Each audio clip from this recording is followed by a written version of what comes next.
Last લેક્ચરમાં બધી theory second ચેપ્ટરની પતી ગઈ છે. હું અત્યારે તમને દાખલા ગણવાની રીત શીખવાડું છું. મોટે ભાગે બધા દાખલામાં તમે સૂત્રમાં કિંમત મૂકશો એટલે તમારો જવાબ આવી જશે.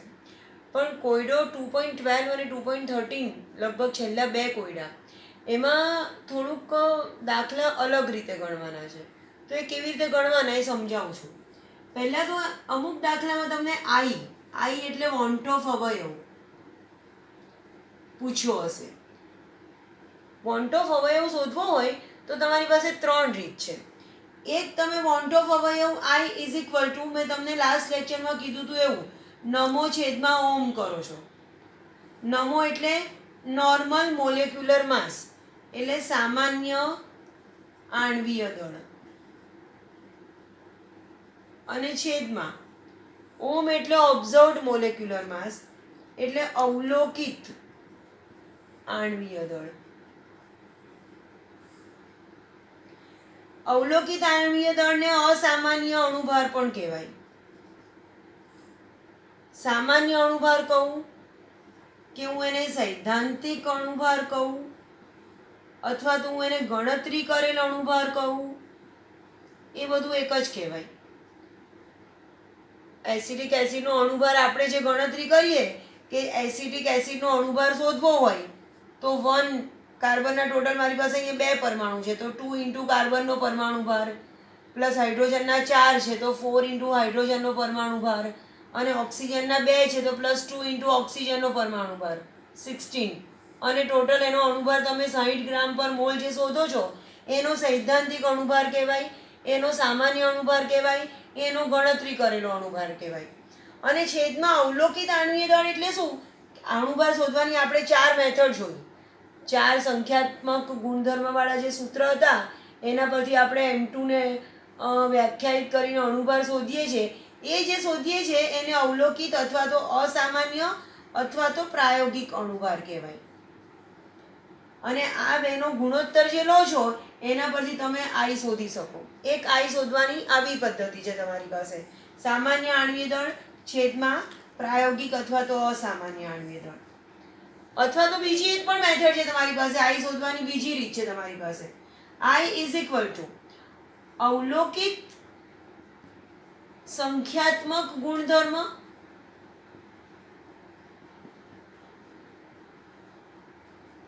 છેદમાં સામાન્ય સંખ્યાત્મક ગુણધર્મ.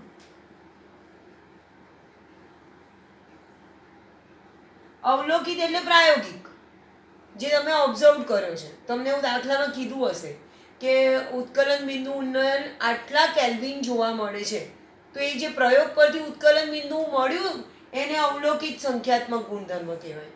અને જે તમે delta TB is equal to KB into M સૂત્રનો ઉપયોગ કરીને જે ડેલ્ટા ટીબી શોધો છો ગણતરી કરીને, એને સૈદ્ધાંતિક સંખ્યાત્મક ગુણધર્મ કહેવાય. ડેલ્ટા ટીબી, ડેલ્ટા ટીએફ, અથવા તો P1 not minus P1 upon P1 not, કે જેને આપણે બાષ્પ દબાણનો સાપેક્ષ ઘટાડો કહીએ છીએ, અથવા તો પાઈ, એ 4 સૂત્ર જે છે અને સૂત્રમાં કિંમત મૂકીને જે શોધો છો એને એનો સામાન્ય અથવા તો ગણતરી કરેલો સંખ્યાત્મક ગુણધર્મ કહેવાય. અને તમે ડાયરેક્ટ વેલ્યુ આપી દીધી હોય દાખલામાં કે ડેલ્ટા ટીબી આટલો જોવા મળ્યો કે ડેલ્ટા ટીએફ આટલો જોવા મળ્યો, તો એને એનો અવલોકિત સંખ્યાત્મક ગુણધર્મ કહેવાય. અને એ બેનો ગુણોત્તર લો છો તો એને આઈ કહેવાય. એવી રીતે પણ આઈ શોધાય. આ બધી રીતે તમે જે આઈ શોધશો એ તમને ચોક્કસ સંખ્યા મળી જશે, આઈની વેલ્યુ મળી જશે. આઈ શોધવાની ત્રીજી એક પદ્ધતિ છે. આઈ ઇઝ ઇક્વલ ટુ સુયોજન અથવા તો વિયોજન પછી કણોની સંખ્યા, અને છેદમાં સુયોજન અથવા તો વિયોજન પહેલા કણોની સંખ્યા.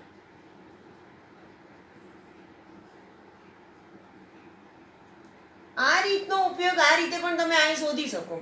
આ મેથડનો ઉપયોગ મોટે ભાગે આપણે વિયોજન અંશ આલ્ફા શોધવાનો હોય ત્યારે કરતા હોઈએ છીએ. બાકી જે પહેલા સૂત્ર કીધા બે, એના પરથી તમે વોન્ટ ઓફ અવયવ આઈ શોધી શકો. એક તમને દાખલામાં એવું પૂછશે. બીજું તમને દાખલામાં એવું પૂછશે કે એનો સુયોજન અથવા તો વિયોજન અંશ શોધો. સુયોજન અંશ અથવા તો વિયોજન અંશ તમને પૂછ્યો હશે. સુયોજન અંશ એટલે શું? સુયોજન અંશને પણ આપણે આલ્ફા સંજ્ઞા વડે જ બતાવીએ છીએ અને વિયોજન અંશને પણ આપણે આલ્ફા સંજ્ઞા વડે જ બતાવીએ છીએ. સુયોજન અંશ એટલે શું? એક મોલ દીઠ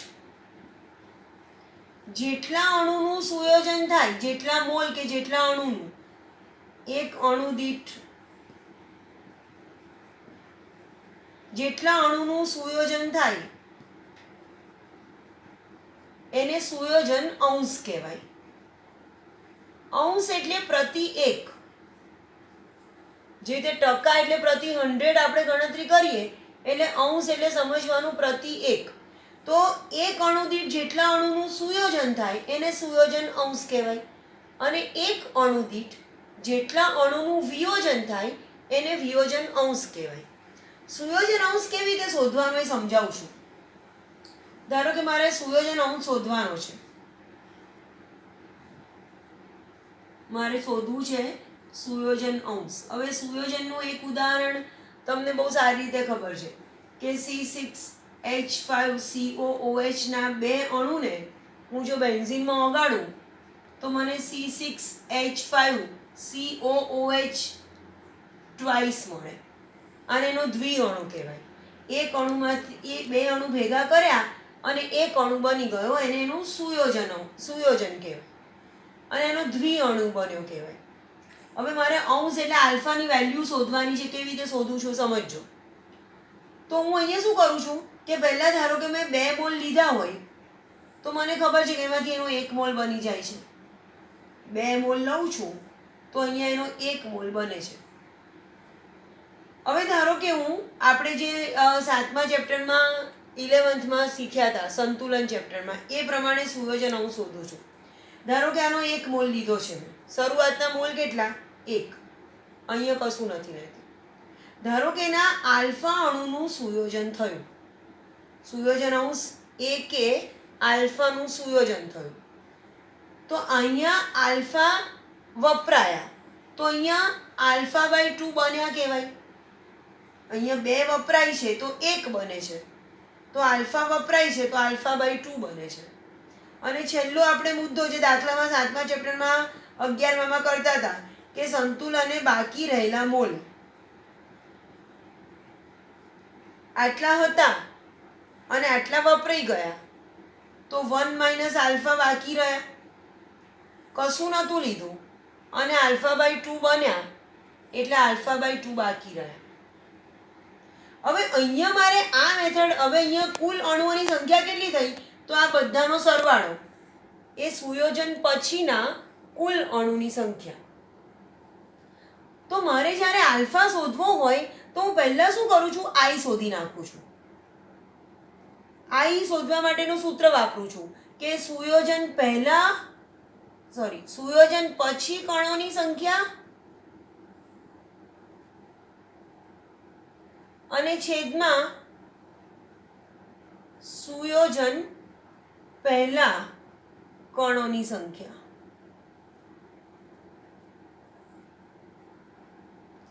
તો અહીંયા સુયોજન પછી કણો કેટલા થયા? આલ્ફા બરાબર આલ્ફાના સૂત્રમાં કિંમત મૂકું છું તો આઈ બરાબર સુયોજન પછી કણોની કુલ સંખ્યા એટલે આનો સરવાળો એટલે 1 - આલ્ફા પ્લસ α/2 આ પછી કણોની કુલ સંખ્યા અને છેદમાં મેં કેટલા કણ લઈને પ્રક્રિયાની શરૂઆત કરી હતી? 1. તો સુયોજન પછી કણોની સંખ્યા 1 - આલ્ફા પ્લસ α/2 છેદમાં સુયોજન પહેલા કણોની સંખ્યા 1 એટલે મને આઈ મળે. તો અહીંયા આઈ મને કેટલો મળશે? I = 1 - α/2 આલ્ફા પ્લસ α/2 એટલે -α/2 બાકી રહે અને છેદમાં 1 તો આ મને આઈ મળ્યો. 1 નહીં લખું તો ચાલશે. તો મને આ વાયની વેલ્યુ મળી. મારે શોધવાનું છે આલ્ફા સુયોજન અંશ. મેં શોધ્યો આઈ. હવે શું કરું છું? બીજી રીતે આઈ શોધું છું. પેલું જે પહેલા 2 સૂત્ર હતા નમો છેદમાં ઓમ વાળું, અથવા તો એના પછીનું ઓબ્ઝર્વડ કોલિગેટિવ પ્રોપર્ટી એટલે અવલોકિત સંખ્યાત્મક ગુણધર્મ છેદમાં સૈદ્ધાંતિક સંખ્યાત્મક ગુણધર્મ, એ બેમાંથી ગમે તે એકનો ઉપયોગ કરી અને આઈ શોધી નાખીશ. આઈની મને ચોક્કસ સંખ્યા મળશે, ચોક્કસ મૂલ્ય મળશે. આ બે આઈને હું સરખાઈ દઈશ, આ બે આઈને હું સરખાઈશ એટલે મને આ આલ્ફા મળશે. અને આ જે આલ્ફા મળ્યો એ મને મળ્યો સુયોજન અંશ. સુયોજન અંશ શોધવાની આ એક મેથડ છે. હવે ધારો કે તમારે વિયોજન અંશ શોધવો છે. વિયોજન અંશને પણ આપણે આલ્ફા સંજ્ઞા વડે જ બતાવીએ છીએ. વિયોજન એટલે ધારો કે મારી પાસે એસિટિક એસિડ છે અને એનું વિયોજન થાય છે CH3CO- અને H+ માં, અને મારે વિયોજન અંશ શોધવો છે.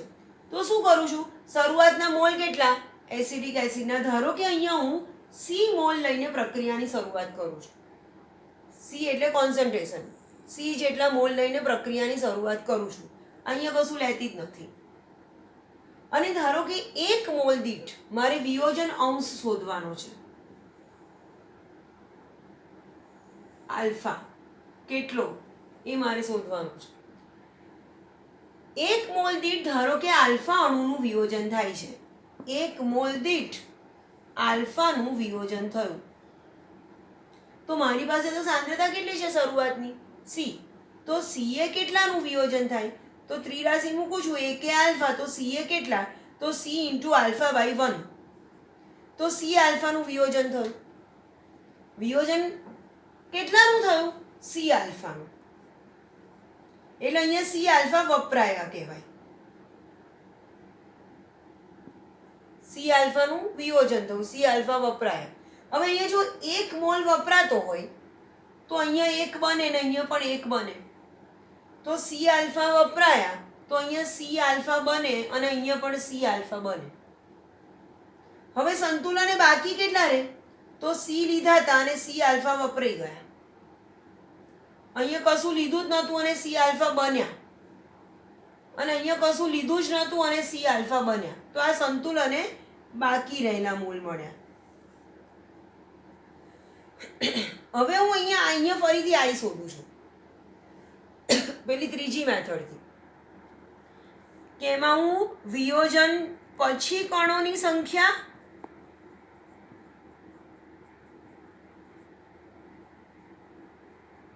અને છેદમાં વિયોજન પહેલા કણોની સંખ્યા. તો વિયોજન પછી કણોની સંખ્યા કેટલી? તો આ બધાના સરવાળા જેટલી, એટલે C - C alpha plus C alpha plus C alpha છેદમાં વિયોજન પહેલા કેટલા કણ લીધા હતા? C -C alpha plus C alpha જતા રહ્યા તો C પ્લસ C આલ્ફા રહ્યા. એમાં હું C કોમન કાઢું તો C × 1 + આલ્ફા અને છેદમાં C. તો અહીંયા મને આલ્ફા કેટલો મળશે? 1 + આલ્ફા જેટલો. અહીંયા મને આલ્ફા કેટલો મળ્યો? 1. બધા જ દાખલામાં જો દાખલામાં વિયોજન અંશ પૂછ્યો હોય તો એક આટલી મેથડ તો બધામાં ફિક્સ, કે આવી રીતે ગણતરી કરવાની તમારે, બધામાં કોમન, અને I = 1 + આલ્ફા શોધવાનું. તમે બે રીતે બે I શોધશો. વિયોજન અંશ શોધવો છે તમારે અથવા તો સુયોજન અંશ શોધવો છે તમારે, એટલે તમે બે I શોધશો. એક I કેવી રીતે શોધશો? I શોધવાની પહેલી, બીજી ને ત્રીજીમાંથી પહેલી બે મેથડ છે એમાંથી ગમે તે એકનો ઉપયોગ કરીને એક વખત I શોધી નાખશો એટલે તમને કોઈ ચોક્કસ સંખ્યા મળશે. બીજો I કેવી રીતે શોધશો? જો વિયોજન માટે હમણાં આપણે ગણતરી કરીએ 1 + આલ્ફા, એવી રીતે શોધશો. અને આ જે બે I છે એને તમે સરખાઈ દેશો એટલે તમને આલ્ફાની કોઈ ચોક્કસ સંખ્યા મળશે. અને આ જે આલ્ફા મળ્યો એને વિયોજન અંશ કહું છું. દાખલો પણ આના પછીના લેક્ચરમાં હું દાખલો સમજાવીશ તમને, એટલે તમને પરફેક્ટ ખબર પડશે કે કેવી રીતે ગણતરી કરીએ છીએ. આવી રીતે વિયોજન અંશ શોધાય. ત્રીજું તમને દાખલામાં એવું પૂછે છે કે વિયોજનના ટકા શોધો, કે સુયોજનના વિયોજન કે સુયોજનના ટકા શોધો. ટકા એટલે પર 100, જેવી રીતે અંશ એટલે પ્રતિ એક અણુ કે પ્રતિ એક મોલ, એ રીતે ટકા એટલે પ્રતિ 100 મોલ. તો ત્રિરાશિ મૂકો કે એકે તમારા વિયોજન અંશ આલ્ફા, તો 100 એ કેટલા? તો જે તમને આલ્ફા મળ્યો વિયોજન અંશ કે સુયોજન અંશ, એને 100 વડે ગુણી નાખો એટલે વિયોજન કે સુયોજનના તમને ટકા મળી જશે. અને ચોથું તમને દાખલામાં એવું પૂછી શકે કે સંતુલન અચળાંક શોધો, આયનીકરણ અચળાંક શોધો. એસિડનો કે બેઝનો આયનીકરણ અચળાંક. તમને ખબર છે એસિડનો આયનીકરણ અચળાંક Ka એટલે એસિડનો આયનીકરણ અચળાંક.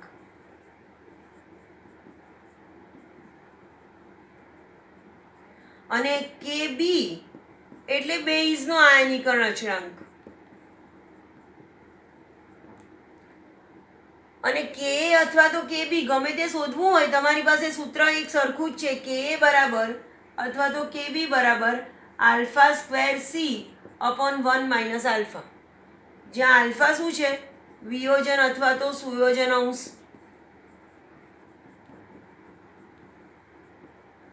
અને સી શું છે? સાંદ્રતા અથવા તો કોન્સન્ટ્રેશન સી, શરૂઆતની મૂળ સાંદ્રતા. મૂળ સાંદ્રતા જે લીધું હતું ઓરિજિનલ કોન્સન્ટ્રેશન, એ તમારો સી, શરૂઆતની સાંદ્રતા, એ સી. સૂત્રમાં કિંમત મૂકશો એટલે તમને Ka કે Kb મળશે. જેવી રીતે દાખલા ગણવાના છે, નેક્સ્ટ લેક્ચરમાં દાખલો ગણીને સમજાવીશ. Thank you.